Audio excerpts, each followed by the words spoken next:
Actually, I'm very glad to invite Professor Lee Jin-moo from uh, Vancouver, Canada. He is an old friend of mine in uh, management information systems domain, and he is a great researcher. So I'm going to introduce him to you briefly uh, from his bio, and then stage goes to Professor Lee. Today, he will present a service robot, workforce transformation, evidence form, uh, sorry, uh, restaurant operation. Wow, restaurant operation. That's exactly our area. Okay, good. Yes. Okay. Jim Lee is an associate professor with a tenured professor of information system, UBC, uh, University of British Columbia, Soder School of Business. He received his PhD computer science from UT Austin, University of Texas, Austin. His research on AI business analytics has been published at top-tier journals such as MI's Quarterly, Information Systems Research, Journal of MIS. Those three journals are top of the top in the MIS field. He is AI's distinguished member and received Reviewer of the Year award from MIS Quarterly, ISR, which means uh, in order to review thoroughly those papers, I think is very equivalent to write a paper. Okay. He currently serves an associate editor of ISR, senior editor at Decision Support System. Wow, I submitting a paper with Dongwon Lee Oh, month ago. oh, that's good. Okay, he has worked for Samsung. Okay, wow, AT&T, Intel, Goldman Sachs, and he's collaborated with Samsung, Hyundai, Kia Motor, Yahoo, and IGA Works, and holds 11 patents in mobile technology. He is a director of UBC, Data Plus AI Research Group. Please welcome Professor Jin-Moo Lee. Thank you for uh, participating in the research seminar of Kyunghee University. Okay, stage Thank goes to you. you. And format is up to you. You can managing the research format whatever you want. Okay. So I will share my screen. Can you see the screen? Yes, yes, good. Yeah. Professor Koo, thank you very much for inviting me to this great opportunity. So Kyunghee University is actually one of my favorite because I have many good friends at the school, and I visited Kyunghee several years ago to give a talk. Such a Mm, beautiful campus. mm, So my undergrad was at Korea University, like very mm, close to Kyunghee.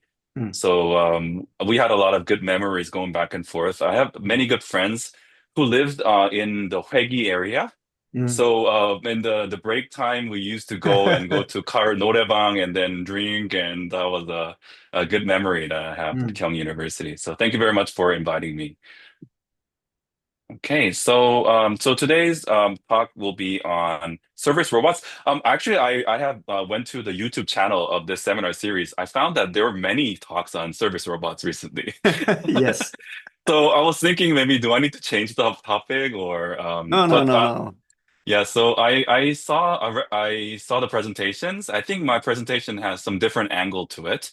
So Yes. hopefully this will be another a good presentation for all of you. This paper was written co-authored with Myung-Hwan Lee from CUHK in Hong Kong. Mm, Professor Kyung-Tae Lee Kim was here. I saw his presentation a couple of weeks ago. mm, Professor Dong-Hyuk Shin from KAIST and Woo-jae Cho from Seoul National University and Sang-Pil Han from Arizona State. mm, So before I start, I'd like to, Professor Koo kindly introduced me, so thank you very much. But I'd like to add a few things to it. So my undergrad, as I mentioned, was at Korea University. I come from computer science and mathematics mm, undergrad. And all my degrees were in computer science, from master's to PhD program. After my master's degree, I got a little bored with academia. I wanted to experience the real world. At the same time, I had to serve military in Korea. So I Mm, worked at Samsung 종합기술원 for my military service for 4 years. okay. And then I got married and then started my PhD at UT Austin. Uh, So even though my PhD was in computer science, during my like in the middle of my PhD journey, my supervisor left the academia. So mm. I became an orphan, academic orphan. And I had a family. I had already one kid, so I needed to like make some money for my Uh, family. uh, So I was just applying for many different RA positions throughout the campus. And one professor from business school was looking for a software engineer, mm, RA. mm. So I applied and he kindly accepted me. And it turns out he is an IS professor. And Okay. then he found that I lost my supervisor, so he kindly agreed to be my supervisor. Okay. So that's how I made transition to the MIS field. Oh, I see. His name is Andrew Winston. Oh, you met here such a great professor. Yeah, so that was a great fortune that I had. I mean, Okay. I didn't know the field. I just applied for a software like Okay. RA job, and then he kind of took me. So during that, after I met him, I transitioned to IS field. So Uh, my first job was at UT Arlington. I spent 2 years there, and then I moved to UBC in okay. 2017. So it's Mm, been mm. 8 years now. No. Yeah. So, and as Professor Koo introduced, I do a lot of collaboration with companies. So currently, I'm working with Samsung Research in Canada Mm, on their mobile health AI health project. mm. I also work with Hyundai Kia Motor with actually car designers. Oh. So they want to use large language model and other generative AIs in their car design process. So I collaborate with them on that, and I do have some editorial role. So that's myself. I want to introduce I want to introduce my also academic kids. So since I Wow. joined UBC, I tried my best to build up a academic family. So Okay. so my first student, Myung-Han Lee, graduated 2 years ago. He joined CHK as an assistant professor. His research Wow. is on AI strategy and also economics of robots. Uh-huh. And this is the project I'm going to talk about today. Okay. Okay, my second student graduated this year. He joined NTU in Singapore this year. Oh. Yeah, and he's working on AI mobile and online reviews. Mm. My third student, Xiaoko Zhang, she's from China. Okay. So her work is on generative AI and creativity. So we're looking at how AI is impacting video creations, Mm. news articles, and cars. So that's her research. Angela Kwon is my very new student. So she's working on AI in healthcare. Mm. So as you can see from this portfolio, my research has been how do we use AI in different industry domains? Mm. And so you can see quite a variety. But the core is that I always try to understand what AI is and how AI can be used in different business functions and industry Mm. sectors. So this is I mean, before I jump into this, the one paper I want to present, I want to show you a couple of projects, very high level overview so that you know my research portfolio. So this one is on AI voice and video creations. So this is co-authored with Xiaoko Zhang and Mizo, my colleague here. So the context is, so maybe if you can you raise your hand if you are using TikTok? TikTok user? TikTok user? Only Professor Gu? Not many I'm TikTok users. addicted. You're addicted to I TikTok. just watching the short video for the especially the hot topics in Korea. Yes, for Wow. sure. Yeah, yeah. That's very So comfortable and convenient for me. yeah, it is very convenient, but also it can be addictive too. Yes, yes, Yeah, yeah. You don't know like time goes past like 1 hour, like just swap yes. Yes. like yeah. Yeah, So what sometimes I might happened? become stupid. Yeah, yeah. Yeah. So short videos have been pretty popular and creators are having I mean it's quite challenging to create those videos. Even though they're short, it takes a lot of efforts to think about the video, the story, the the images and the sounds, everything is a lot of work. So what TikTok has done is to introduce AI voice feature. It's a generative AI feature to help TikTok creators. So we in this paper we wanted to see how TikTok creators are using generative AI, and then how the video has changed, and then how the viewers are appreciating, engaging with those videos. So this is a topic that I've been working on. Another next one is on news.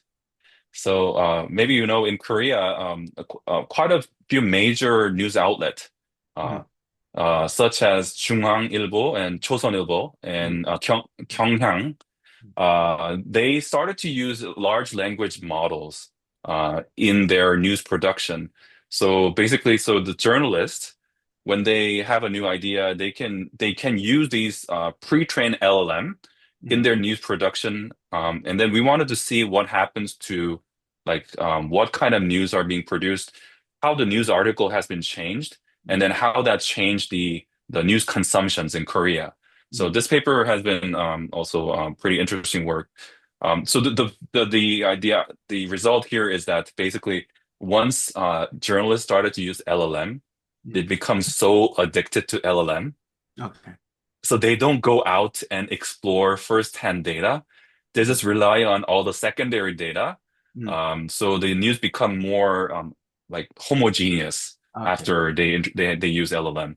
And this is kind of an alarming message for the news journalism industry. Okay, so those are two AI projects. So today I want to talk about service robots. And so this is the AI, but in the physical form. And the context is restaurant, which is related to our audience here today. Okay, so hospitality industry sector has been has been facing a lot of challenges. Maybe I'll talk about Vancouver. So during COVID time, a lot of people just said, "Oh, I'm done with work. I'm just gonna quit." So we call it great resignation. And then, like, you know, a lot of like restaurants were having a hard time recruiting workers, like for the servers, and because it's pretty. You know, first they don't want to work, and then the other one is that the living expense has been skyrocketing. So the young generation cannot really live in Vancouver, so they had to move out to rural area. So this labor shortage has been a big issue in Vancouver. I believe something similar happened in Korea and also different cities too. In the meantime, so like robot technology has been like developing fast during COVID time to like for contactless services. So AI, so the background of this project is, so during COVID time, so I have a very good friend. He was running a service robot company. It is called Bear Robotics. And then we saw that a lot of restaurants and hotels are starting to use it.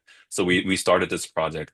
So over the past few years, like the sales of service robot has been increased by 30%. And also global robot as a service market increased 17%.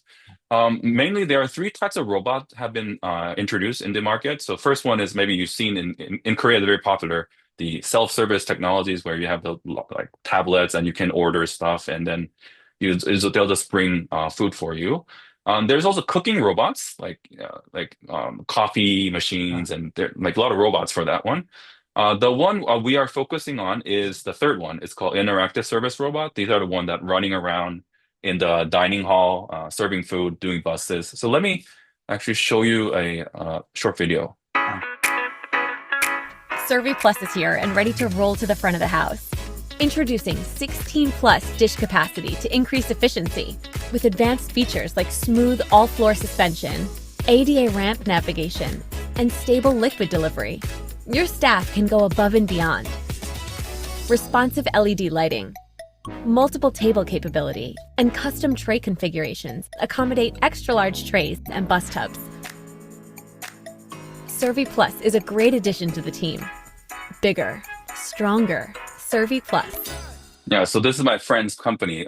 It's called Bear Robotics. They created this Servi robot. I think in Korea there are also KT and A lot of companies are building these robots. Mm. So if you think about restaurant operations, so there are customers who are placing the order, they're coming in, placing order, they eat and then make payments and then go. So that's there. And then to serve that, there are usually before service robots. So people usually have full-time employees who manages the interaction to the customers. So take orders and they recommend menus and then they talk to them. They see if there's any needs for them. And then there's also part-time employees who do the food moving, food delivery to from the kitchen to the table, and also they do the busing, what's called busing. So once they finish all the eating, then there are a lot of dirty dishes, so they need to move that back to kitchen. Mm. So those are usually done by part-time employees. So a little story about my friend's company, Bear Robotics. So he was actually a Google software engineer for many years, Mm. and he got into midlife crisis. Mm. So he didn't want to do software engineer for a long time. So what he did was he bought a sundubu Okay. restaurant in Silicon Valley. Oh. Yeah, sundubu. Yeah, so like 북창동 sundubu type of restaurant in Okay. Silicon Valley. Uh, So he was running the sundubu restaurant. He mm. found that the like servers are having a hard time, physical like Mm. problem, because they need to move all this very like hot Mm. like soup, and then like sometimes they spill it. It's Uh, very heavy, so uh, they need to go back and forth. So mm. he found that there's a big need for so, and many times the employees will say, "Oh, I like the serving part, but moving the dishes, that's a lot of pain." So Mm. they decide to just leave the work. So Mm. that was his motivation. And then Mm. he, as Google engineer, Mm. he built up a prototype, a serving Mm. robot, Mm. and then he just tested in his own restaurant, Mm. and it worked pretty well. And Mm. then other restaurants started, they saw that one, Mm. how he was using service robots, Mm. and then like people started to like order more of those robots. So he quit Mm. Google. Mm. He sold his sundubu restaurant, and then Mm. he started this bear robotic company. Okay. So Yeah. he's a one commenter. He's a Google engineer and changing his job to service industry, Yeah. specifically restaurant industry. Yes. So as a College of Hotel and Tourism professor, Hmm. what should he do if those Google engineers occupied our field and even running and operating the systems and with nice Korean Mm. meals? Hmm. Oh, this Yeah. So, is tremendous, the dangerous to oh us. yes, I agree with your point. It is actually a bit, why are they invading the territory, right? Yes, yes. So I think what we see with AI Uh, is a general purpose technology, GPT, general purpose technology. uh, It's been widely used across different sectors, but uh, when we see successful companies, uh, they usually have what's called domain knowledge. uh, Like if they need to know mm, mm, hospitality and tour, adopt those AI tools, that's actually much better mm, compared to like some software engineers and learning about tourism to get mm, into the field. It's mm, much difficult in that mm, way. mm, So in that sense, I think it is even with the AI, I think the domain expertise is even more important. mm, mm, That's what I see from different research. mm, Yeah. mm, mm. Yeah. So we're good. Mhm. Smart tourism is the way to go. Using smart technologies for tourism. Yeah. Yes, yes. My dreaming converging the MIS and Hmm. domain of hospitality and tourism. Yeah. Yeah. So uh, if I am not strong enough, that can be diverse separately. But if I Hmm. have strong enough, then I can make drag into one place and Hmm. convergence. Hmm. So it's definitely I'm pursuing that they're converging those two Hmm. areas, IS and our Yeah. domains. Okay. I really admire that approach. Yeah. See, and in all seriousness, I mean, like nowadays, if we see all the innovations, it's when we bridge two different fields, put it together to make the Yes. convergence. Yeah. Yes. Actually, when I was at Samsung, my role was mobile convergence. Mm. So back in the day, the smartphone was just introduced, Mm. and then like in Samsung, they had TVs Mm. and they have computers, laptops, they have Mm. printers, cameras, and like mobile phone. So Mm. they wanted to put all those things together, Mm. and that convergence created a lot of innovation. And I Yes. agree with you, Professor Koo. Yeah, Mhm. and on the smart tourism, it's just Yes. yeah. Yeah. So okay, coming back to the presentation. So this is restaurant operations and service robots. Basically, um it's a technology, it's a social technical system that interacts with two different human stakeholders. So first is the customers for sure, Mm. and then the second one is more important, the workers. Mm. So if the workers do not accept the use of service robots, it's not going to fly. Mm. And also, if the customers don't like it, I mean, there's no future. So Mm. we in this paper we want to see how the introduction of service robots Mm. will be perceived by customers in their satisfaction, and also how workers' productivity goes up or down. Mm. But eventually, what we wanted to see is how that impact the worker composition, the labor market impact. Mm. Yeah. So in Vancouver area, so a robot was introduced. So this is 2023. There were some mixed reviews on service robots. So, like, if you see the middle, there are three quotes. So, one employee said it's not so convenient because it was not. I mean, the technology was not there, so employee had a hard time learning about service robot, how to operate it. Mm. Sometimes they collide with each other, so it was a mess. Mm. The second one said, for me, it's really useful because of hot pots. So in Vancouver, there are a lot of Asian food. So Mm. hot pots, the service robots can really help to move the food to the table. And it was very useful for Justin Ding, the manager. And then the last one is saying that the customers were they were enjoying the novelty effect because robots are running around, they take picture and got really attractive. So there's some pros and some cons. So the robot introduction can create some tensions among customers, employees, and the managers. So the three stakeholders, and then how service robots situate in that.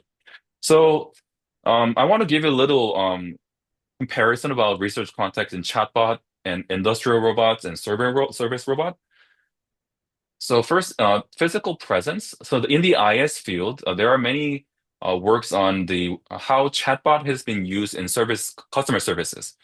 So usually there are a lot of like positive results, but these are intangible like presence without any physical. Industrial robots have tangible. It's a physical robot, and service robot, of course, is tangible. The target users are different. So it's chatbot and service robot, it's customer facing. But industrial robots is usually for task focus. So it's within a factory. So the customer don't see them. One more thing is that the service robots, employees are also target users. In terms of the working environment, so chatbot is usually based on LLM, so they can handle different type of inquiries. And service robots is also in a dynamic system. However, industrial robots are usually predefined. You have a sequence of works that are very well defined. So that's a difference. Finally, in terms of technology, so chatbots are usually used LLM, and industrial robots are usually based on like um, rule-based AI, and service robot is more autonomous because it's dynamic environment. So we want to see how the service robots with physical presence working in the customer-facing dynamic environment. And I think that's a new research question. I want to give a little literature review. So first one is on the robotics technologies. So as I mentioned, there have been many on the left-hand side. There has been studies on chatbots and robot advisors and online satisfactions. Usually there are like some positive effects. For industrial robots, the productivity is usually it's shown to be going up for sure if you see all the factories. For service robots, there has been some mixed results. So in some luxurious services, actually service robots has some disadvantage because the customers think that service robots is cheap. It's not human. So they don't feel the premium service.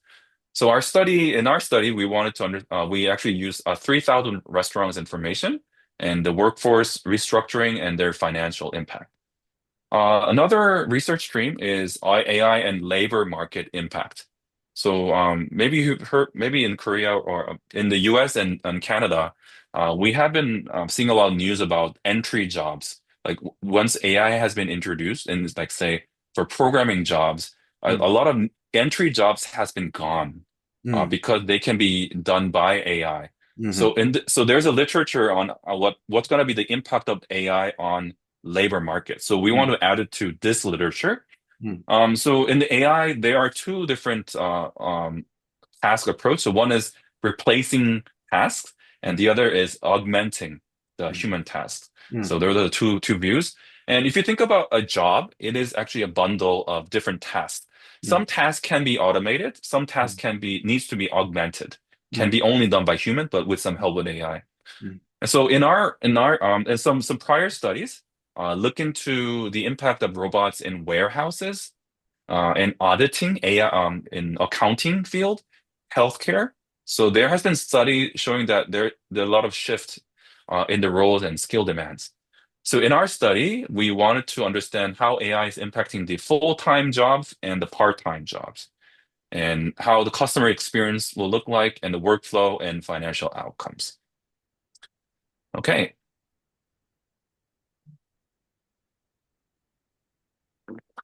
So this is our research question. So 3 questions. So first, how does the adoption of service robots affect customer satisfaction and workforce productivity? That's the first one.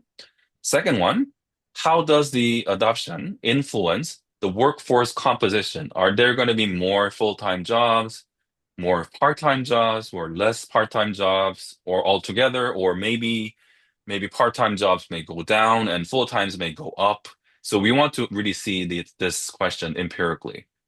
So the third question is, and then what's the bottom line? So how do managers see the financial performance after service robot adoption?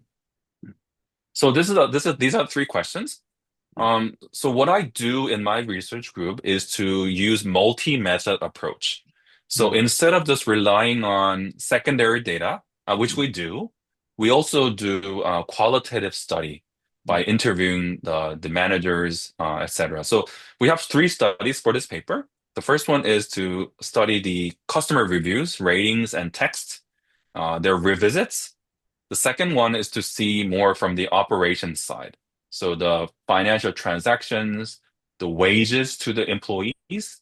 And the third one is the quality analysis by interviewing restaurant staff members. So questions. Yeah, go ahead. Go ahead. Yeah.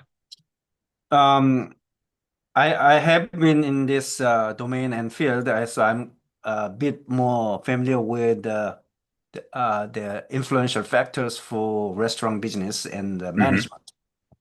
But quite interesting part is personally, I never thought about the types of job, part-time, full-time, for adopting service robot.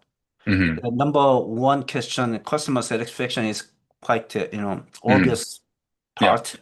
Third is also the impact of financial performance is definitely basic influential factors to adopt. But it's quite interesting. Part-time and full-time. Is it influential factors to adopt the restaurant service robot? Wow, it's a new idea to me. Yeah, thank you. Yeah, thank you for appreciating the differences. Yeah.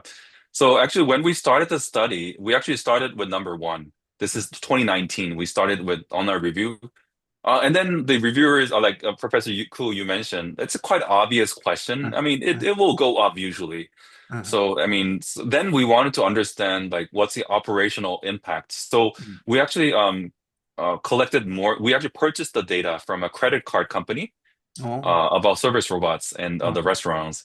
And then we found some interesting result, like, actually the workforce composition really changes after service robot adoption.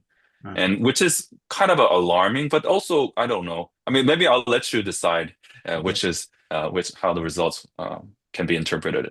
Mm. Okay, thank you. So let me do some little hypothesis. I'm not a theoretical person. I come from computer science, so this is what I learned when I moved to IS. I need to have some theoretical background. Mhm. So the first one is, as Professor Ku mentioned, H1 is, I mean, we think because of the service quality improvement or management improvement, or maybe the food quality or atmosphere, we think maybe it's likely that it's going to have positive impact on customer satisfaction and also revisit, therefore. Yeah. So that's H1. H2 is so workers, the servers, when they have service robot next to them, there might be some initial learning curve. They may, I mean, but they need to coordinate. But we think eventually there will be a positive impact on their productivity. So we measure productivity by table turnaround time. So how many transactions are made in the restaurant? Mm. The third hypothesis is so AI augmentation and replacement. So part-time jobs are usually moving the food, delivering the food, and also removing the dirty dishes. So they don't really need human touch. It's just very mechanical task, which we think service robot can replace. However, for the service, for the human interaction part, like you can take order from iPad, but tablets, but usually for service, the restaurant, it's the human touch, the human interaction they're looking for. So we think that our hypothesis is that once AI service robot is there, part-time jobs will go down. Mm. But we think maybe full times may go up if Mm. the restaurant business go better, much better. Mm. Mm. Yeah, that's our hypothesis. Mm. Fourth one is overall, so the total sales will go up. So that's our fourth hypothesis. Mm. Okay, so let me start with the two studies. So first study is to look into customer reviews, and the second one is on the productivity, workforce, and performance. For that, we use proprietary operational data we purchased. And then third, for the mechanism exploration, we conducted some interview with the restaurant staff members. Okay, the first study, study one. So there are four steps for data collection. So first, we need to identify which restaurant adopt robots. Hmm. So there's a list of like adoption. So for robot manufacturing companies, they usually list their clients. So we actually went over the list. I think Professor Chi Tan also mentioned this a couple of weeks ago. We call them to make sure if they really adopted service robots. So, and then we also asked when they adopted it and also why they adopted it.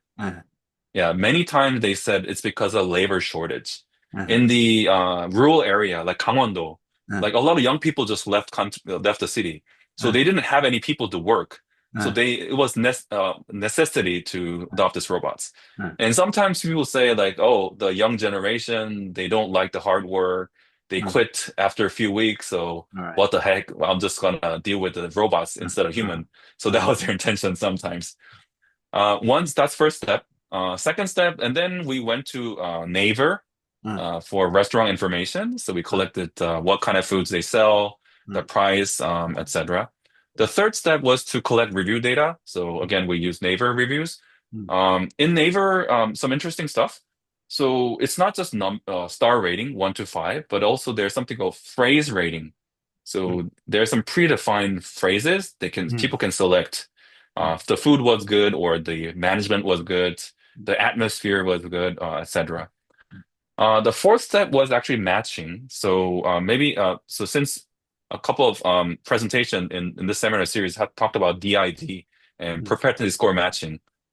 So it's really to find comparable groups, so those restaurants with the robot and without, but they have to be very similar to each other. Yes. So usually people use like different restaurant, maybe cuisine type, location, price range, those measures. However, we found that those are not enough. So what we did is to use the food images, Mm. and then we use deep learning model to Oh, see if those foods are really similar visually. okay. So that's what we have done. Oh, Yeah.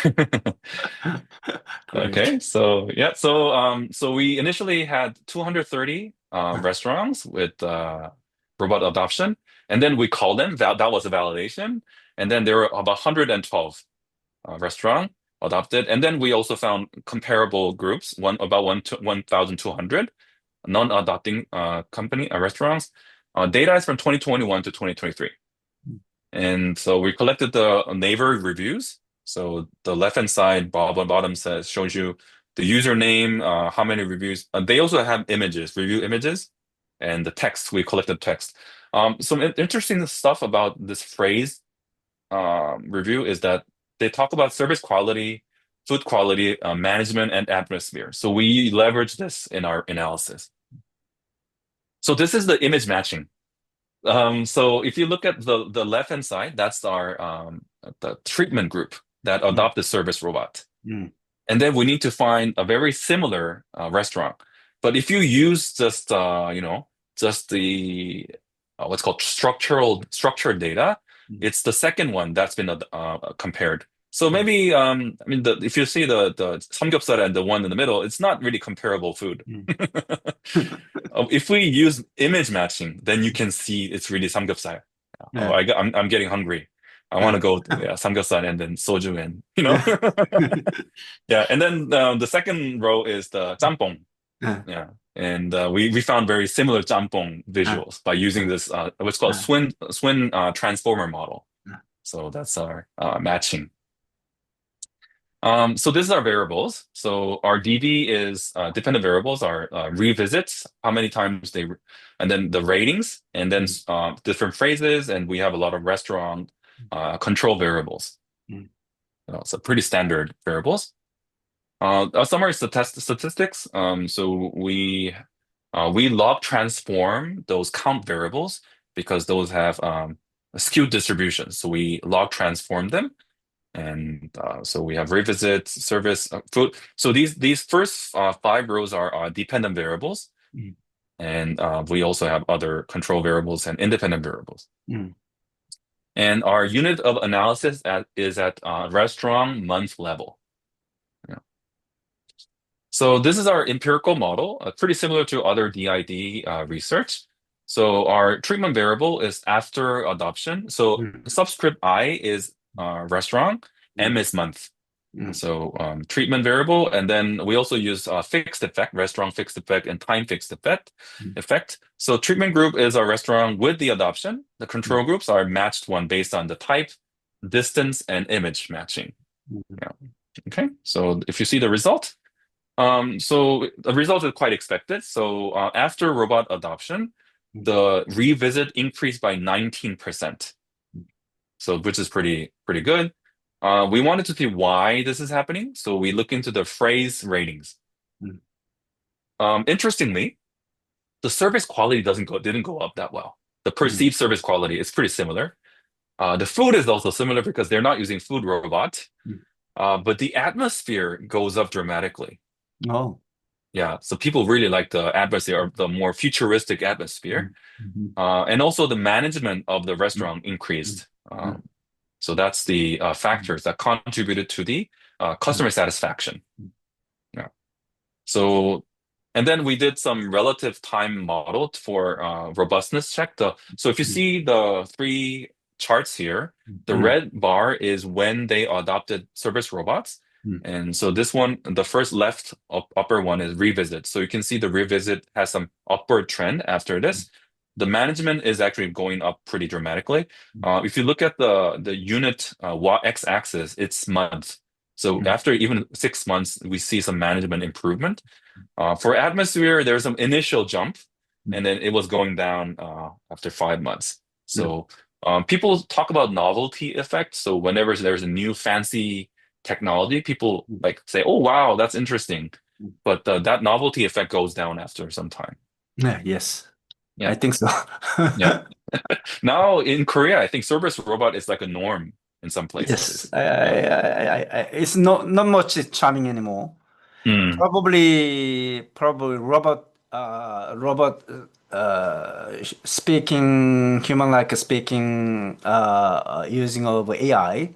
mhm, Like, the really exciting to see the YouTube contents about mhm, uh, the the the the AI speaker mhm, and the multilingual speaking the robot mm, and very charming the interface and uh, so that is evolutionized mm, to more humanized mhm. aspect. Yeah, So anthropomorphism. Yeah, yeah. functioning is definitely basic Mhm, factor. And mm. beyond the functioning, we are much keen on the aesthetic Aesthetic point. part. Yeah, yeah. Aesthetic Human part. likeness. Professor Chiwi Tan mentioned cuteness. Yes, yes, yes. Goodness. So such kind of stuff. Probably MIS guys, you are pretty much a service satisfaction, Hmm. revisit, and management, Yeah. and at least at most Hmm. atmosphere. Yes. But in this side, we are focus on much like aesthetic part, Hmm. and is a woman or man, Hmm. and if like a colored man, colored woman, something like Mm. a minority. Yes. Hmm. If minority serving in front desk, Mm. black people, black people, Mm. white Hmm. people, black Yes. Asian, something like that. So Yes. we are much emotional touching point to Hmm. uh, including the functional point. Yeah, I agree. Yeah, yeah. Mhm. In the paper I introduced like early on the Mhm. AI voice in TikTok. Mhm. Actually, we did see that. Actually, Mhm. it was a human it was a woman, lady Mhm. voice. Mhm. And then Right. that made a big impact. Yes. And also what type of voice tone you use makes a Yes. big difference. And also like matching the customer to the service provider. Yes. That's also very like the Uh, congruence is very uh, important as well. uh, Yeah. Yeah, I definitely agree. Yeah. Oh, a little story about the service robot. When they first introduced this robot, they called it Penny. Penny? Penny. Yeah. Penny. Penny. Penny. Penny. So it's a Yeah. lady name. Uh-huh. And then there were some diversity inclusion Uh, like resistance from the yeah. customer. Yeah. Why the service robot has to be the lady? Uh-huh. So they have to change the name. Okay. So that Survey is more gender neutral name, Uh-huh. so that they choose. Yeah. Uh-huh. Thank you. All right. So thank you. That was the first study. The second study now, then we wanted to see not just customer satisfaction, what happens to the financials and employment. So we it took some time, and we found a credit card company about service robots. So when you buy a service robot or rent a service robot, you need to pay tax. And this company collected tax filing information. So we can see when exactly service robots were introduced. At the same time, we know the employment records.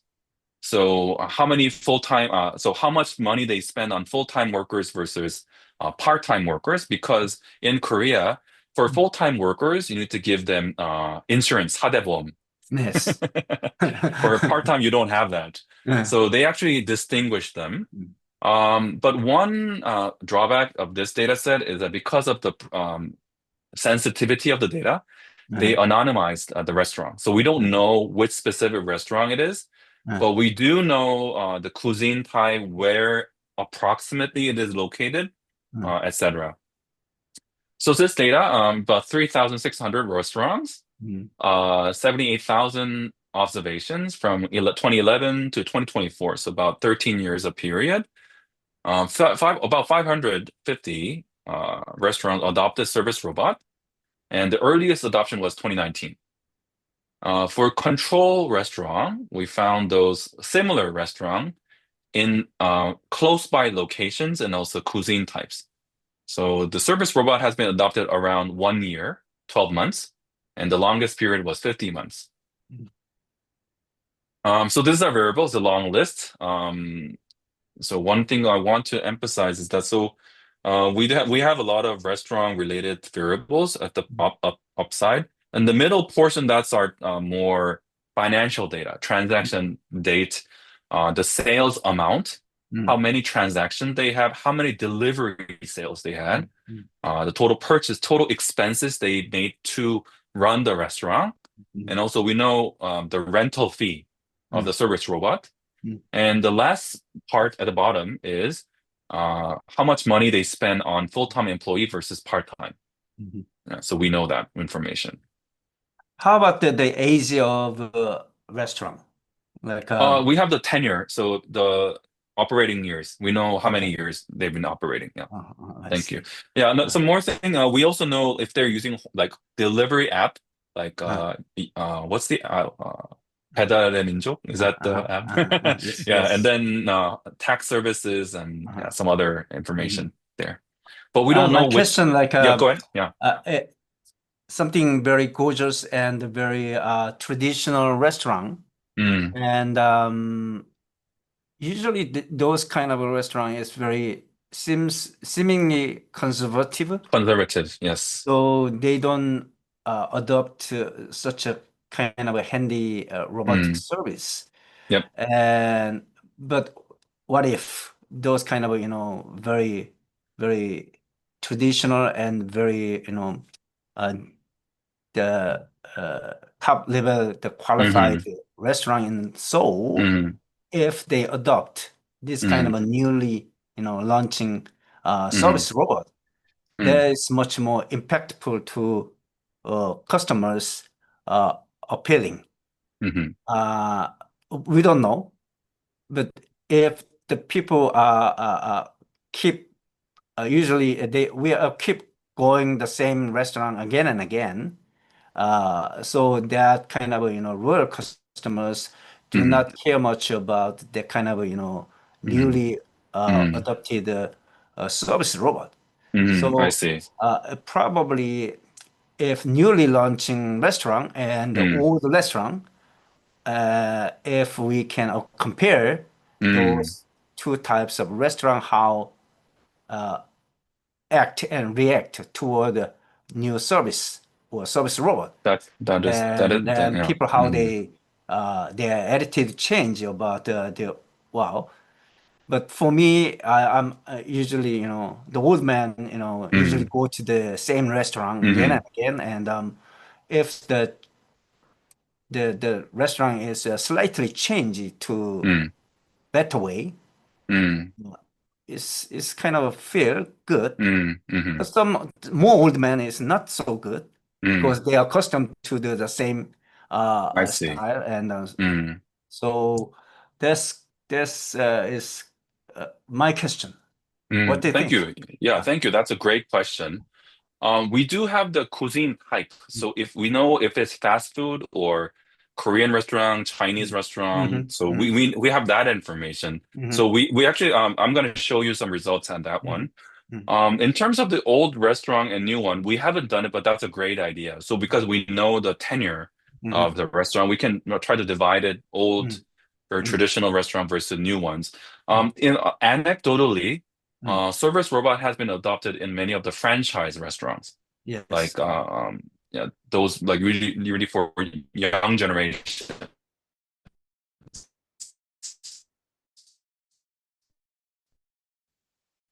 Yes, right. Mostly. Yeah. But Yes. that's a great price range of the food. So maybe you can use the like premium versus like low like level. Yeah, that's a great idea. Yeah, thank you. Yeah. Okay, so a little statistics here.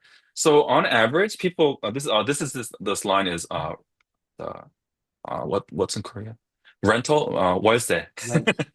Yeah, so that's about 100 one and sales is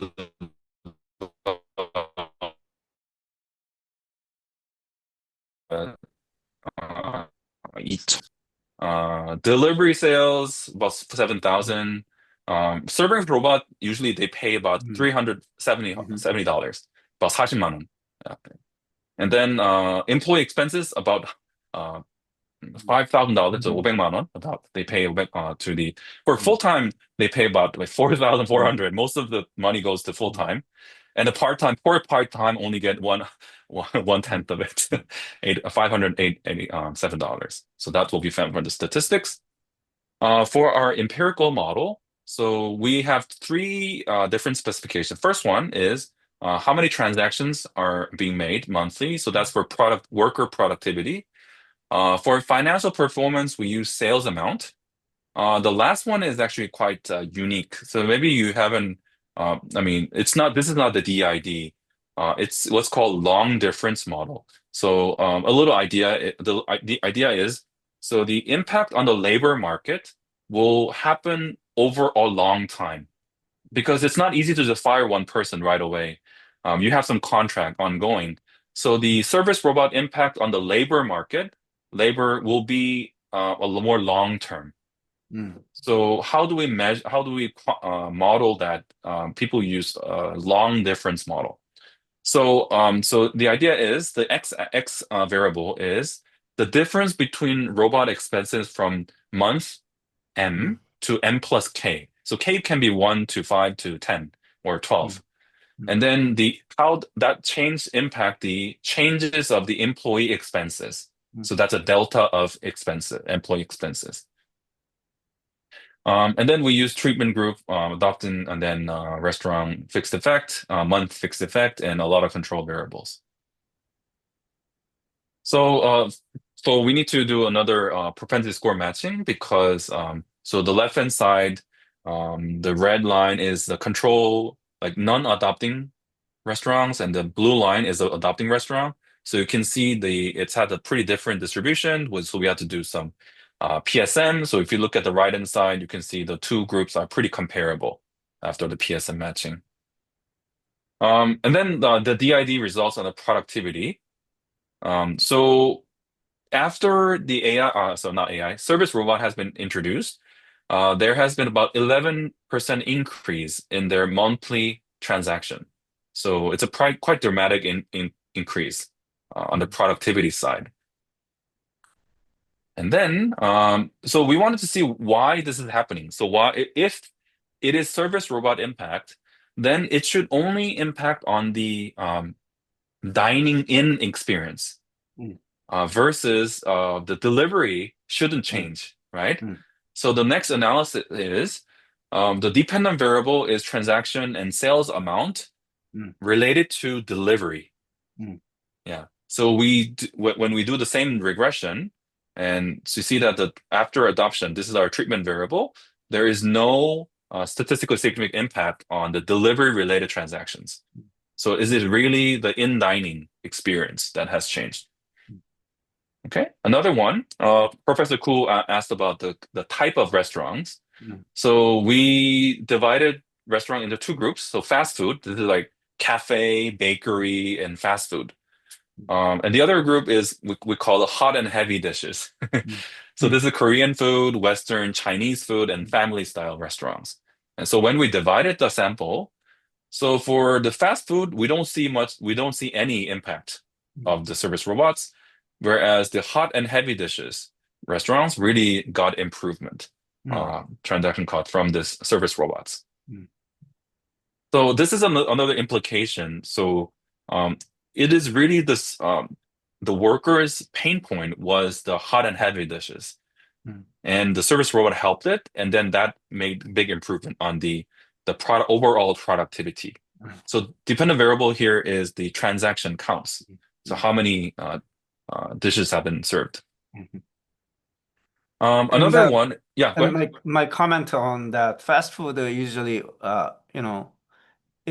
when we go to the McDonald's or Burger King, any fast food restaurant, usually customers do it yourself for ordering and receiving and delivering my table.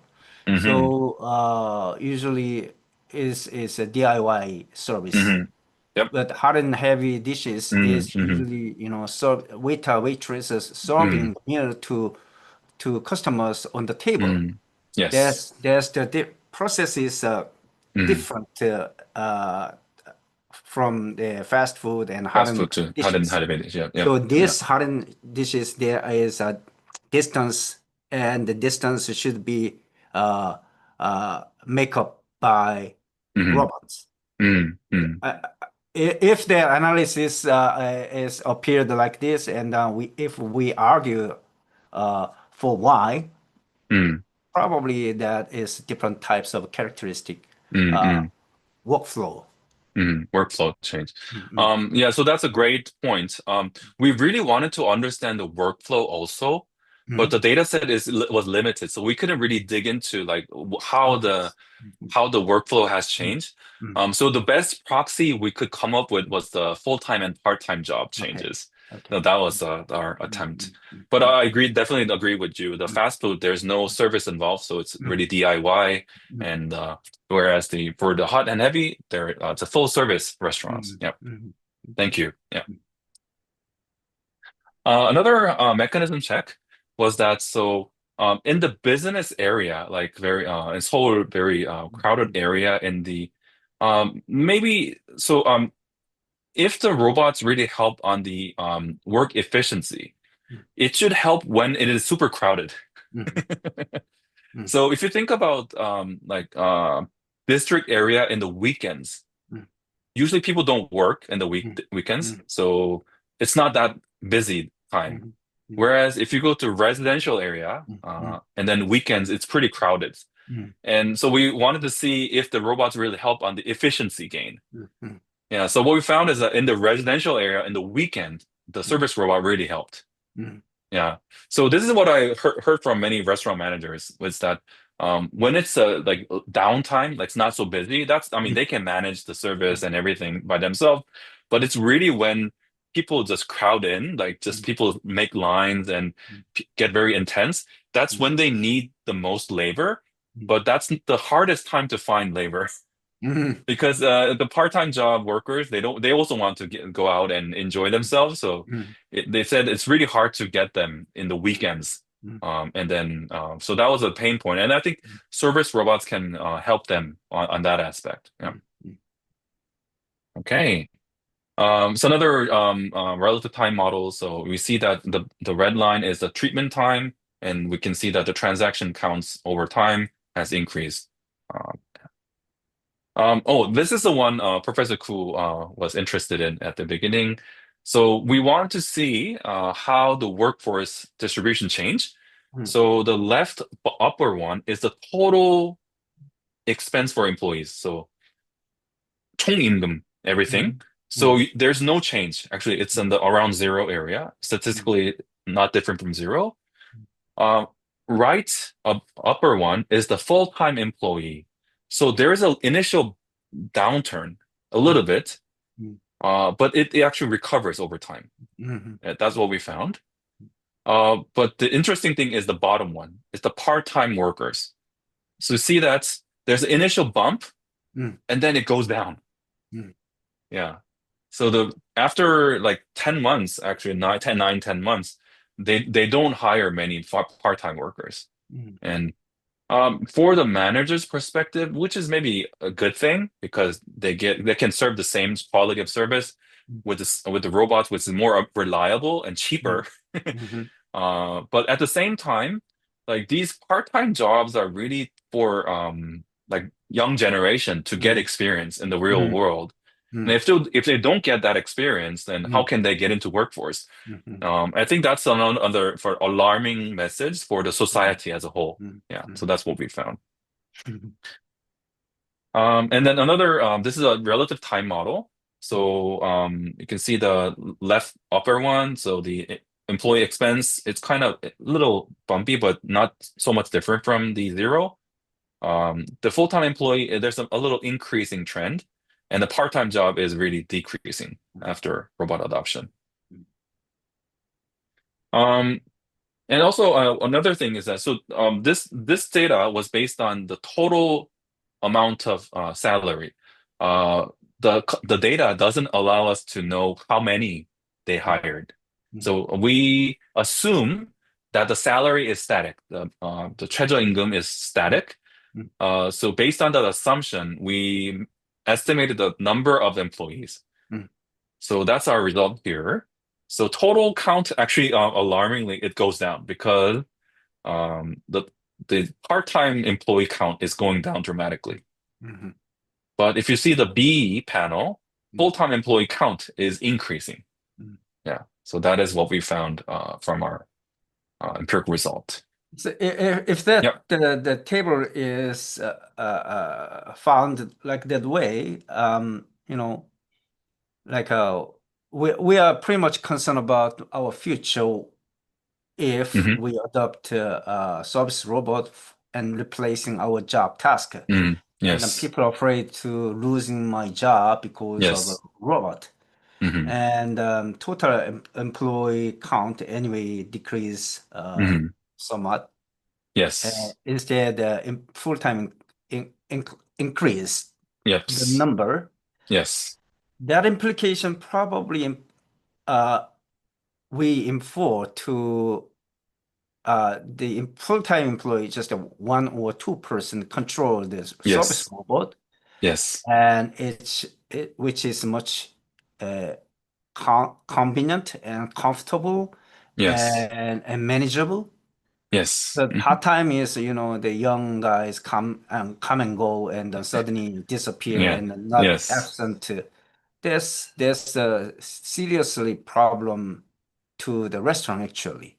Yes. So probably the restaurant business they want to keep the full-time 1 or 2, and then they're replacing something delivery robot for Yes. simple Yeah. task. So Yeah. which means it's anyway the robot service robot as we adopting part-time work will be decreased Gone. and Yeah, then decrease. just like a gas station is no Just longer like we us. can see Yeah. the Yeah. part-time work anymore. Yes. Also, if you think about like the distribution center, like 배달 distribution, like in Amazon, like they have a lot of robots in Okay, there right. doing all the box moving and Yes. packaging. So there are only a handful of robot managers overseeing the factory, and that has been the trend in many different industries, and I think that's what we see also in the restaurant industry too, which I think, I mean, it is concerning for the society, but at the same time, you think about like the busing job in restaurant, it's not that, you know, fun job. So I don't know. I mean, we still are just thinking about implication. I mean, it's just some message, but I don't have any like conclusion what to do out of this one. Yeah. Yes. Thank you for the comment. Yeah. This is another robustness check. So far, our treatment variable was binary, meaning that you adopt or not. That was our treatment variable. But you can also measure continuous treatment. That means the amount of money you spend on service robot can change. If the service robot is working very well, you buy more. So there's some fluctuation on the service robot rental fees. So we can leverage that in this model. It's hard to pronounce. It's from some French people, De Charles Martin, and then very hard to pronounce name. But this is a very new model, 2024. It allows you to have continuous treatment. And using this model, we also found that service robot expenses have a negative impact on part-time jobs. Yeah, so that's a pretty dramatic decrease in the part-time employees. Finally, so we want to see the financial performance after service robot. Again, so Professor Koo expected, this is pretty obvious. So we do see about 9 to 11% increase in their monthly sales. So using DID, staggered DID, or staggered DID with PSM, we have quite a consistent result. So when you match it, do the matching, it's about 9 to 11% increase, which is quite substantial. If you think about the revenue restaurants make and the rental fee is only $300. only 40만 원, 50만 원. Mhm. And then, but what you can get out of it is pretty dramatic. So this is our financial performance relative time model. So you can see it's increasing over time. Okay, so then we wanted to understand why this is happening. So we did a lot of moderating effect analysis, but we wanted to go deeper. So we conducted an interview with 30 managers, restaurant managers on restaurant robots. And so these are some quotes from them. So in general, they talk about three different things. It provides benefits to their employees, and they can do efficient task allocation, and they also talk about workforce redistribution. So first one, they think that employees were carrying heavy trays, Mhm. and AI service robot really helps them relieving the staff member from that, so they can focus more on the human touch, human interaction. And then they also saw that once they use service robots, once things have been stabilized, the food preparation and then it allows more efficient table turnover. Yeah. This is another alarming message. So at lunchtime, they used to have about 6 to 7 floor staff members, but now only have half. Mhm. So using only half of a member, they can still maintain the same services. Mhm. So. Yeah, but the workflow and operation have been optimized. So that's what they say. And then another interesting stuff is that the serving staff, they became more specialized, meaning that they instead of moving the food, they focus more on the service, the customer interactions. They became more specialized. That's what they observed from the manager's side. And the repetitive task has been minimized, yeah, basically. And they can manage multiple tables. So as Professor Ku mentioned, like one or two full-time members, they're just using service robots to manage the whole dining area. That's what they said. Yeah. Okay, so and then as So another, go back to go the ahead. slide, like Yeah. this kind of comment directly from the people. So far, we are talking about efficiency task and workforce repetitive work and task. Yes. You know what? Probably sooner or later, because of AI analyze the data and patternize the data and giving us the routine analytics outcomes, which Yes. means probably, you cooking, I'm cooking, I'm cook very well the ramen. Sometimes I don't know how to. Sometimes the ramen the taste is so great, and when I put more water is sometimes is the taste is not so good. So uh, uh, even I go to the 냉면 집 periodically, and I feel stress sometimes. The 냉면 is not so good. I expect and regularly, uh, the the taste is different, and probably the volume of noodles is sometimes way short or sometimes way above. So and I talked to uh, my son, hey, today is probably a different person cooking. Uh, so sooner or later, probably not so repetitive work by physical, but that kind of, how can I say, cuisine and culinary part will be done by the AI advisor Yes. or together robot, and then giving the, hey, this is a ratio of the water and then and then the seasoning or whatever, and then we just doing my stuff uh, based on the AI advising.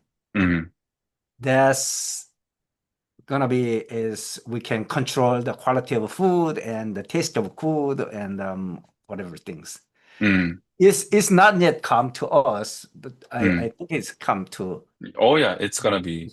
Oh yeah, that's a great point. What I what I expect is that there will be two different services. Mm. So premium service, like Mm. it will be done by humans, the Mhm. human touch, and the Mm. Michelin star restaurants. Mm. They will survive as premium services. Mhm. But the commodity services will be done Mm. by AI and then Mm. robots, which is Mm. very standardized, Mm. have very Mm. very similar quality. I think McDonald's and a lot of like those chains are using that approach where the food quality across the Mm. board are pretty comparable. Mm. So for commodity food Mm. restaurant, I think I agree with you. It will be Mm. like that. Mm. But it's similar to maybe like horse riding when it was horse riding was for everybody. Mm. Like it was, I mean, but then once car was introduced, like Mm. horse riding became a premium service, right? Mm. Oh, I I see. think yeah, I think that will be something similar. Mm. Mm. One a little anecdote story. Mm. When I go to Korea and go to Mm. sundae, Mm. I feel that it's pretty standardized. Mm. And what I heard is that there is some factory, very Mm. standardized, big factory, making all the sundae Mm. and then distributing to other restaurants. So the restaurant sundaes are pretty similar to each other. Mm. I mean, all they do is just cook it and then boil Mm. it, that's it, and then put Mm. some seasoning. Mm. And what I heard from people visiting Vancouver is Mm. that there is one sundae restaurant in Vancouver. Mm. They moved here about 30 years ago. Mm. So they're using the old style sundae. Mm. Mm. And then when people come and then eat that sundae, they say like, "Oh, this is so good. It's very different from what Korean." And then it turns out they are using the good old-fashioned way of making sundae. So they make it themselves. Uh, It's called Namansansong. uh, If you come to Vancouver, that's a must. It's like a Michelin star place in Vancouver. oh, really? Sunday. Yeah, sundae. Yeah, yeah. That's what that's what Mm. we expect. So Go ahead. especially Sorry. Korean cuisine and Korean dining is quite, unique Mm, and very different from other, probably, Japanese sushi and mm, sashimi it is a very, very traditional, but is commodity. It's a commodity. Yes. But the Korean kimchi jjigae and the budae-jjigae is it's not a commodity. It's Yeah, quite it's complicated, difficult. Yeah, it's very complicated. combination It's of not. the Yeah. seasoning. Yeah. So So. probably someday later with AI analytics and Mm, this kind of not robotic service area, but is mm, a culinary data analytics probably helping mm, the Korean cuisine to uh, mm, do the jobs. mm. And the Yeah. most difficult, complex cuisine probably would be Korean cuisine comparing to other Western or other, commodity. Yeah. Yep, I Uh, agree. Like, yeah, hamburgers and sushi, those are easy to make. I mean, pretty repetitive, whereas Korean food, it's not. Actually, here in Vancouver, people really like Korean food because of that factor. mhm, Yeah, the slow food, and then it has a lot of like side dishes, mhm, banchan, mhm, mhm. and people love it. Yeah. Oh, I'm getting hungry now. Me too. Yeah. Okay. Okay. Let, So let's yeah, go finish ahead. first and go Okay. to. All right. So we did a lot of robustness check. I'm not going to go over each one, but so in the secondary data analysis, like econometrics, there are a lot of assumptions and a lot of modeling things to be done. So usually reviewers ask like, can you do this? Can you do that? And then, well, what happens if you do this? What's the endogeneity? So you have to do a lot of those like robustness checks, which I don't like, but I mean, we need to do it to survive in this world. Okay, so summarize. So the key findings of this paper is service robots will increase the monthly sales by 7%, 18% increase in revisits. Another alarming message is workforce shift. So robots substitute part-time staff members and they need to go home Oh, after service robots. Yeah. The mechanism of this improvement is the operation efficiency. The table turnover goes up, transaction goes up, and the workforce stability goes up. So for managers' point of view, service robot is a pretty good deal. Yeah. So our contribution is on the IS and labor market impact. So we show part-time work or displacement. So we need to think about responsible use of AI. The second literature is on the economic value of AI. So we saw some direct evidence on the financial impact beyond just customer satisfaction. And manager, we provide some managerial insights that the robot can augment services without compromising the productivity. There are some limitations, of course. So our context was in Korea, and also it was in restaurants. I know, so some other previous presenters talked about hotel.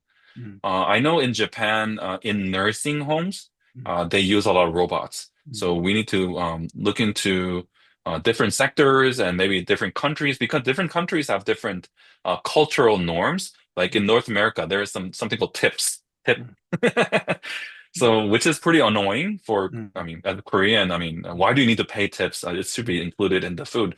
But in any case, so once you have tips, so if service robots give you the service, I mean, what happens to the tip?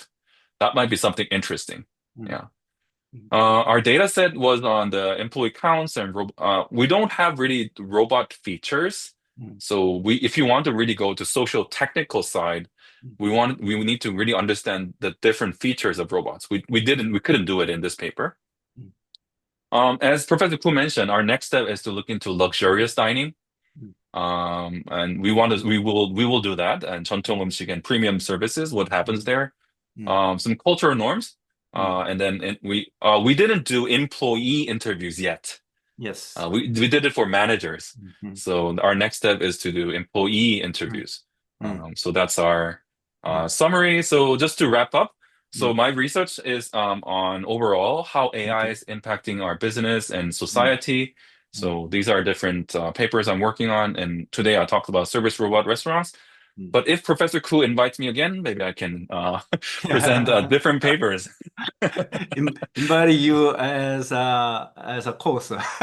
Oh yeah, I'll be honored. Yeah, yeah. You know, one of my pretty much I'm explorer of platform stress.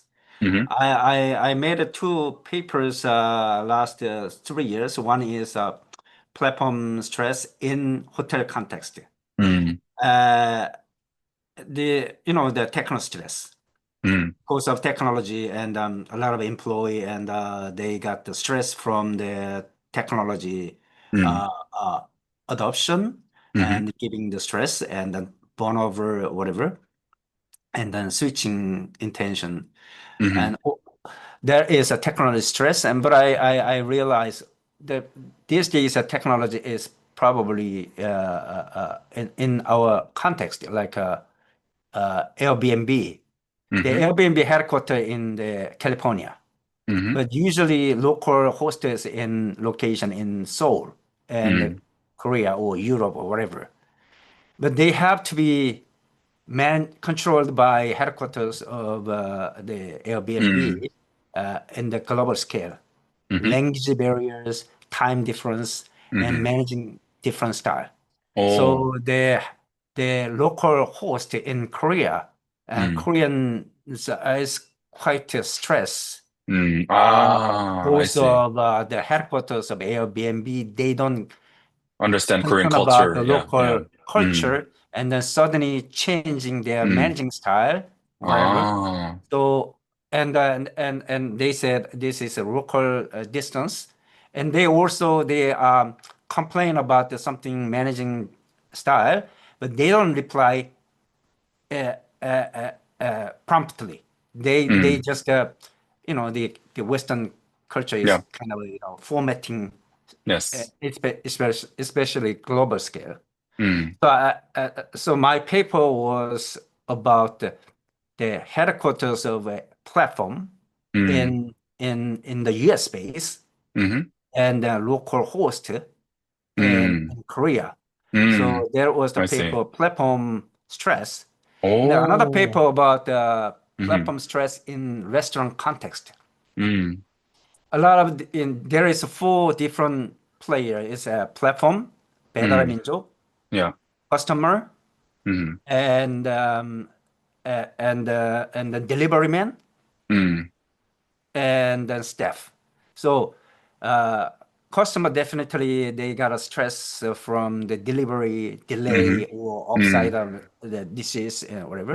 And delivery also they got a stress. It's a complaint about Yeah. from customers.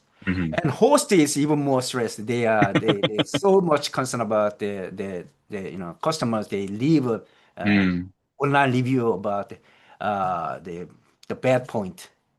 So and the platforms also they got stress. So there is a quadratic Wow, relationship. everyone got stressed because of Okay, platform. on Yeah. platform. The platform is technology. Mm-hmm. And so technology is our part of the domains. So like this AI impact business and society, especially in the hospitality and tourism and restaurant business. Definitely when you adopt a service robot, They're staff which stressed host by the yep. they stressed by that adoption. Mm-hmm. Even customers got stressed. Of course, I don't want to, the rectangular the box come to me and here you go. Yeah. The people, the doesn't matter, part time, full time, whatever. The employee come to me and here is your food and politely. You know what? These days in Korea restaurant, a lot of restaurants they are adopting the payment system and the Yeah. ordering system. Mm-hmm. I'm so stressed. Oh. Newly launching restaurant, Yeah. everything there is a payment system and the ordering system, Yeah. and there is no such the helping assistant by Oh. humans. So for me, I'm getting old and my eyesight is gone, and Yeah. Yeah. even I Yeah. can read that the small Small. Yeah. the typo. What the heck is this? And I'm so stressed, and there I need is to talk to customer people. stress. I see. Yeah, when I go to Korea, like I go there like once a year or so. Whenever I go to Korea, I see big changes. So Mm, as I'm also kind of an old person, but mm, also I'm living abroad. mm, So I cannot really catch up with all the advancement mm, in Korea. And mm, yeah, so that I think that's I mm. mean, the stresses I think is there. And I think So AI stress can be another research yes, topic too. AI stress Yeah. is another. Mm, So I made the name platform stress. So mm. one is apply for hotel The hotel, accommodation business, Airbnb, and yeah. another is a restaurant business. Restaurant. So Oh, that's a there are great. also Yeah, platform stress. I will read your paper, Professor Ku. Okay, Yeah, that's a there is great current topic. issues in Yeah. tourism. Two papers Oh, appears. that's very good. Yeah, that's great. That's great. Yeah, I mean, I'll be honored to talk about research collaboration opportunity. I know Yes. Kyung University tourism department is the best. Yeah, so Yeah, so I we are very genius and mm, intelligent student here. Hey, yes, any question from student side or yeah. asking or question, comment, whatever? Hadiria Lim, you're the dining major. Yes, Professor. Uh, Uh, yeah, thank you for your lecture. It was really interesting. I was curious, but you eventually replied to my question that I wanted to ask about Mm, because I wanted to ask if your paper covered just one scale level, like of restaurants, or if it could be applied to another like scale and like fine dining, for example. Because in mm. my opinion, I wasn't expecting the results, for example, for Oh, customers to be like positive. So I mm. think in fine dining, could it be the opposite? Yeah, I think so. Yeah. So our sample is actually across different restaurant types, and I agree with you. And fine dining, yeah, for sure. If you go to Michelin star restaurant and if you see robots serving you, I mean, you wouldn't like it. And also, a very traditional old restaurants, you have the norm. You have like this old grandma, greeting with and then yelling at you, right? So you have that human touch aspect expectation. So I think for fine dining, this wouldn't work. Yeah, I agree with you. And that's something we are looking into that now. Yeah, that's a great comment. And thank you for coordinating. So you sent me the emails about the Zoom link and Yes, you're welcome. yeah, He's thank my you. handy student. Yeah, that's great. Yeah. I And see some students like taking a lecture while walking, and some people were in the subway. this is new trend. Oh, the new trend, like you mobile learning. Okay. Hi. Okay. Yes, I think so. the background. I Oh, just that's want to 경이. go to the school. Oh, okay. Okay. Um, From Tibet. Your question. You're returning to Korea from your country? Daichi?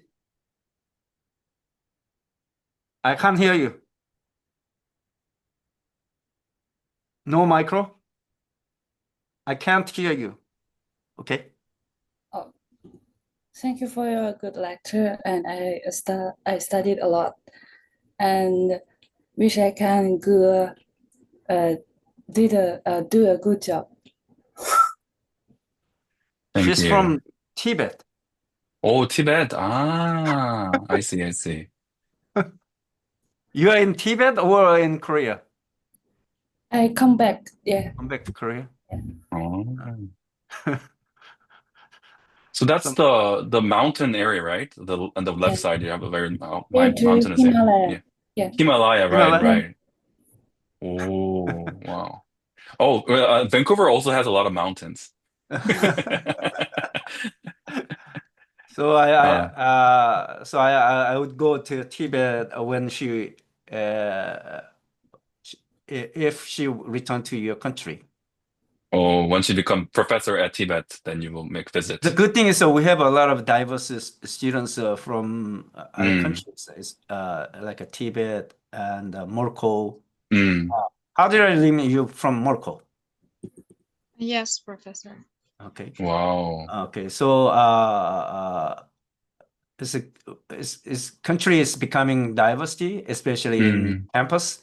And I it's see. a great opportunity. Come to me. I can visit them. Oh, Probably they that's don't like me, but I can asking them to invite. you are a popular professor. I know that. Okay, any questions? Please, you may ask anything about research, about life in Vancouver, Canada. Yeah, anything. Yeah. Okay, 김보람.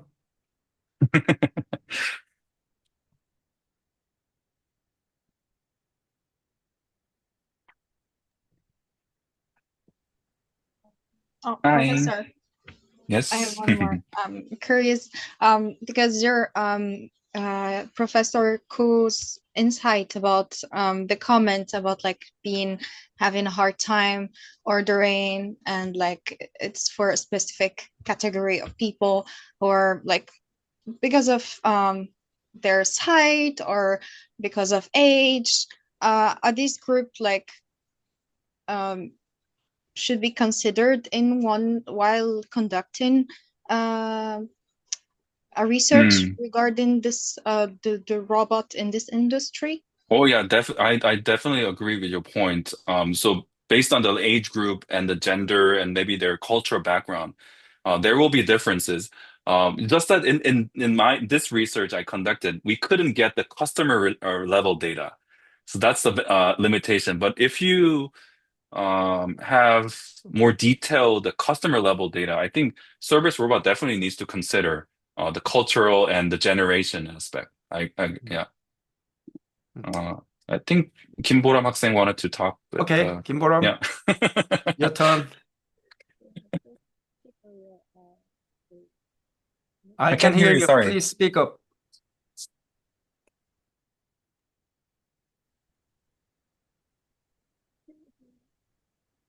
No, I can't hear you. Speak up. Probably you should control your microphone or speaker.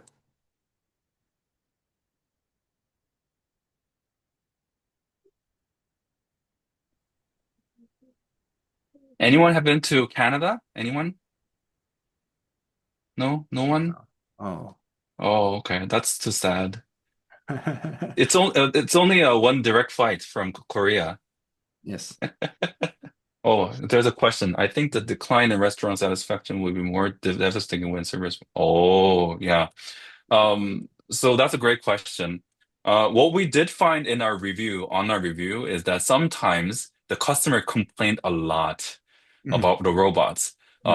It's usually in the initial phase Mm. when they first introduced robots, and then the workers are not familiar with that. They had a lot of like management issue, and then actually at that time the online reviews or some reviews were quite negative. But what we found afterwards, after like a few months, people get used to service robots, Mm. and then afterwards, it's mostly positive. Mm. But your comment is really good. Yeah, I agree with you. Yeah. Okay. Mhm. Okay. Other students, Yunso, what's her name? 윤소진 학생. Yunsorjin.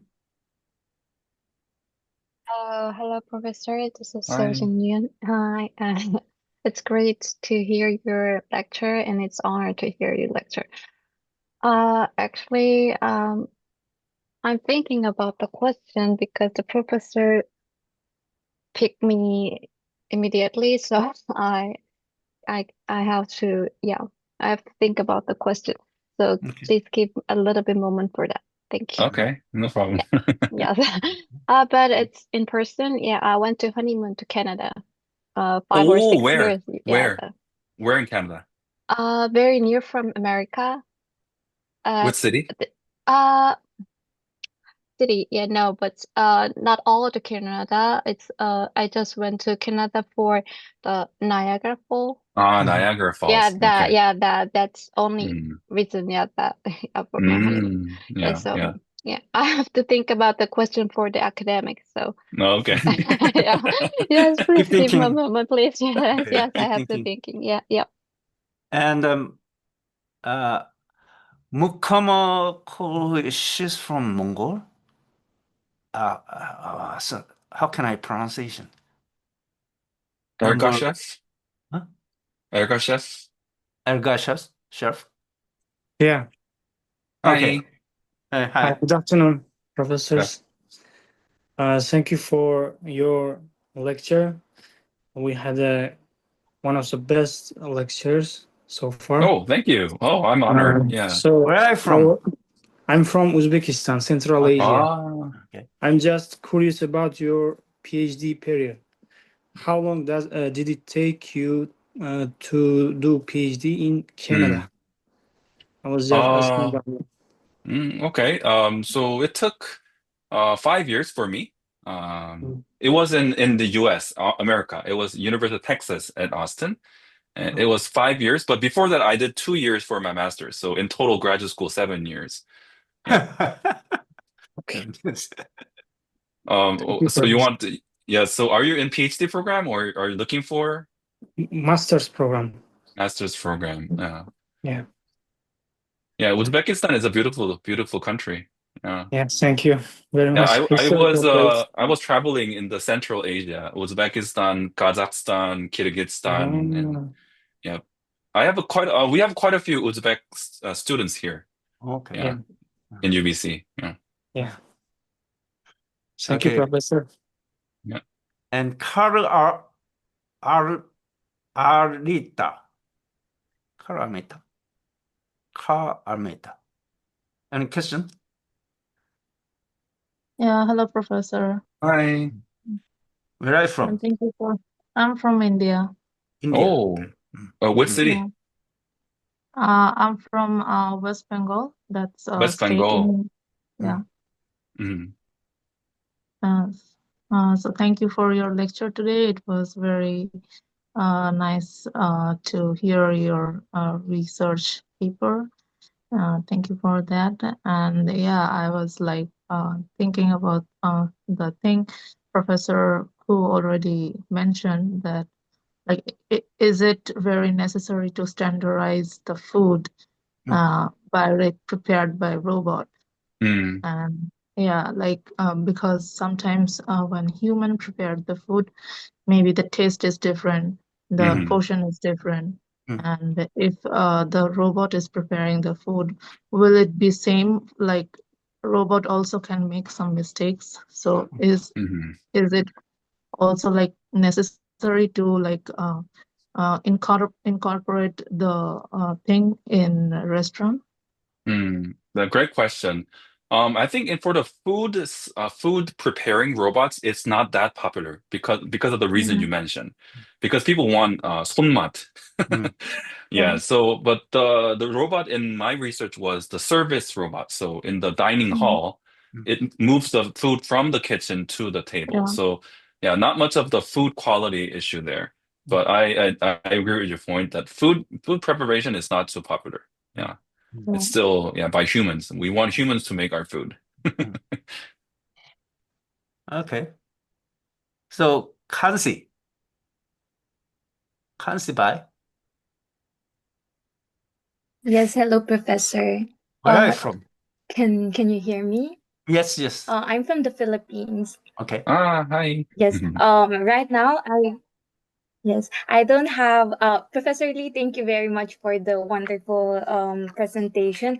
I'm very interested with this kind of areas and research topics because in my country, which is Philippines, this Mhm. kind of like smart tourism, AI and robots are not really talked about because we Mhm. are really on the beginner side of this area. So Mhm. I really like this topic, and then I took a lot of notes. Oh, Um, 100 points, A but plus. actually, with the key findings, I think because the key finding is very normal because it was in Canada. But I think if it's in the country like in the Philippines, the Mm, findings will be super different. different. Hmm. For example, in the Philippines, we have this area, what we call Baguio. So in Mm, the Philippines, other than Manila, which is the central city, hmm. Baguio is the only place where they do robots, like service robots. And Mm, then we when I was working in a university in the Philippines, mm, we visited this restaurant that is like already adopting service robots, and then all of those customers going there is just going to see the robots and not for mm. the food. So like most of the staffs and employees are like kind of okay, they're not coming here for food, they're coming for the robots. it's Mm. it's kind of fun. Yeah. Yeah, thank you very Just a Yeah. novelty variable will be very, very significantly. Yeah. Yeah. I think the cultural norm is very important aspect in the service robot. I mean, and especially, I mean, restaurant is about food. It's about culture. Mm. So, I mean, IT and culture. I think this will be a Kansi, this will be a great research topic for you, maybe. Mm. Yeah, this culture aspect and AI or robots. Yeah. Mm. Thank you.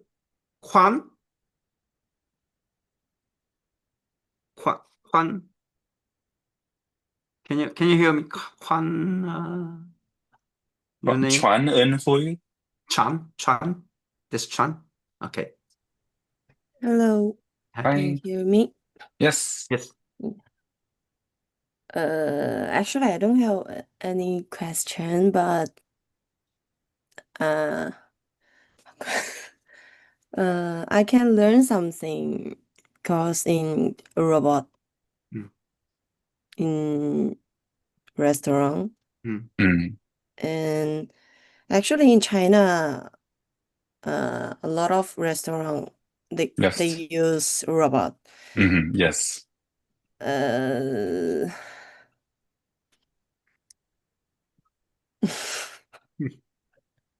and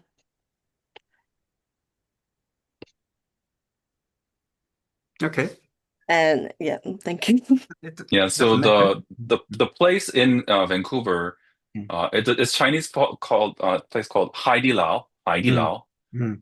they were the first adopter of service robots, Okay, and for right. hot pot place, Mhm. or service robot Right. really helps. Yeah, Mhm. yeah. 谢谢。 Tran, Tran, 谢谢。谢谢。Tran,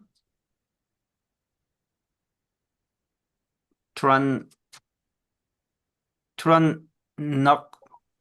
Yes, Professor. Okay. Hi. Hello. Yes, I don't have any questions, but I would like to thank both professors for providing us with valuable insights into the field of robots and AI. Actually, interacting in the applications of AI in the hotel industry, as I will refer to the information shared in today's lecture to develop my own research. There are currently quite a few study on the applications of robots and AI in the hotel industry. Mhm. So I think I need to explore more the topics further. Yeah. Okay. Okay. It's the hotel industry, right? We have a few more students. Student usually do not ask the questions to professors. And the professors, if we sit in student position, is that we are changing the same like you. We Yes. don't Yeah. ask the question to professors. Yeah. So Yeah. that's very natural and obvious. But I want to ask you your idea and feeling about this kind of a robotic service in restaurant context. And quite interestingly, he is not a professor of restaurant. He is a professor of management information systems. So we must understand how world is changing and converging two domains, business and hospitality and tourism. Mhm. It is quite a threat to our field. And We also can work we can together. threaten them as well. Okay. 장진아. Hello, 장진아. Can you say? Yes. Okay. Hi. Any comment on questions?